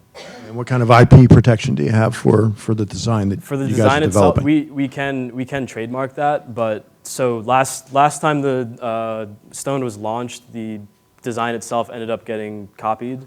Some manufacturers that did some samples, we didn't go with them, ended up just producing it. So that is a problem, but what's really important is the branding itself, and if people are interested in that. And I was going to say, I mean, it seems principally like a branding play and a social media play that you're knocking out of the park. So. Yeah, definitely. How much do they cost? What is retail is around $120. And how much does it cost for you to make them? All in, including marketing, is around $30. Are they being manufactured outside of the United States? Yes, in Shenzhen, China. And they're being shipped here? Yep. You included shipping costs in that? Yep, so that's, shipping, fulfillment, marketing cost, product itself. That's the margin that we have for around 59%. Thank you. Yep. Hey, so I was really interested when you showed kind of your slide where you were trying to position the product. Can you go back to that? Yeah, let's see. There we go. This one? Nope. Keep going. Next One more. Competition. There you go. Okay, Yep. so tell me how you decided what niche you wanted to be in. Mm-hmm. Question number one, and then two, based on that niche, how are you going to position the product? What's your tagline, or how are you going to promote it to get people to want to use it? Yep, so the niche was created just because the community that we grew initially demanded a newer product. So they wanted waterproof headphones, and we can deliver that. They also want something that's like sleek and they can wear with an actual outfit, not only to the gym. And then our main focus is on just great sound, so that's kind of how we carved that out. To answer your second question, the tagline, one of the ones that's worked the best is "Get your family stoned for Christmas." We've A/B tested a few, and that's the one that keeps sticking. So we want to be able to have an initial launch, get a few orders in, and then also by like Black Friday, Christmas, be able to like drive hard the "Get your family stoned" angle. So that's how we're gonna get that out there. Yep. So it's just sound? It's not, you can't talk? No, you can talk. You can, yeah. So okay. Yeah. So like what we're not building is headphones with like heartbeat sensors. You know, there isn't active noise cancellation, there's noise isolation. So there are certain features that use up a lot of battery life that we don't have. And because we don't have that, we can have bigger drivers. So we can have crisp sound and offer it at around $120. Yeah, you can talk, like there's a microphone, headset, all that. Yeah. What differentiates you from Apple? Again, basically that we're not creating smart headphones. We're not pushing the boundaries with technology and what we can do in wireless audio. We're just focusing on designing, useful products and then finding chipsets that exist. So we don't have like a massive R&D budget like other companies, but we can buy those headphones, see what they're doing, what they're using, and emulate that. I want to get stoned right now. No, but seriously, the AirPods don't fit in my ears. So I love the silicone ear tips. That's great. Yep. So my question is around what you actually need to take this to market. What are the startup costs that? So initial order is around like $3,000 to $5,000. So we need some capital just for that to order a batch that's large enough that we're not getting charged a lot for. And then marketing is the biggest expense. So the more money we have to market, the more people we can reach. So we can have a little less to start, but having a... I keep turning that off. Would you use this money as the sort of marketing strategy and do some sort of pre-sale before market? Partial pre-sale and then partial like soft launch with around 200 to 500 units. So we're putting up our capital for that and for the designs, but we need money just to actually market it and get it out there. Great, thank you. Thanks. Thank you. All right, good job. All right, thank you, everyone. And that brings us to the end of our program. I just want to say once again thank you to all of our participants. Can we get another round of applause? This is not easy to do. And as I mentioned, they are all students at the University of Baltimore. What an amazing array of talent and ideas. Just a couple quick notes. Please make sure you vote for your crowd favorite. Pull your ballot out in the middle. Find a friend and get a pen to vote for that. And you can hand them to our students over there on your way out. I'd like to thank our judges. I'd like to thank folks like Jason Tagler from Pitch Creator for helping prepare all of these great presentations. A round of applause for them. All of our coaches and mentors. Thanks to Focal Point Productions and ZMB for doing all the live streaming. Hello World. And then that's it. I would like... would you guys like to give the finalists one more round of applause to their faces? Come on out, everybody.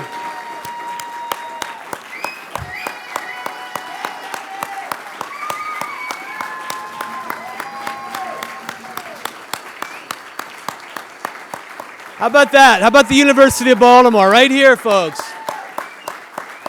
Great. And as I mentioned before, they will all be available to answer your questions, take your business cards, and maybe even a few checks. Thank you all again for coming. I hope you enjoy the evening. There's plenty of food, and I know you don't want to hear me speak any longer. So without further ado, let's get to announcing our winners. First up is crowd favorite goes to Bloombox. Congratulations.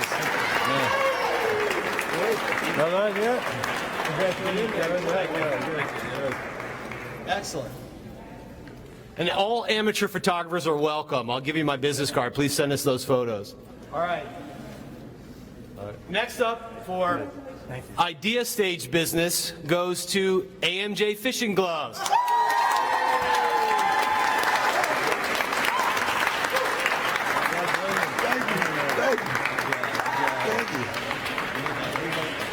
All photos are welcome. Thanks, Stephen. Got to get the media in here. All right, next up we have Existing Business. And the winner for the Existing Business category is Karima McClendon. Where's Karima? Just as a little backstory, Karima was actually in the hospital like 3 days ago, weren't you? Yeah, so what a great job. What a great job. Great. All right, and finally, last but not least, for most promising business, everybody must get stoned.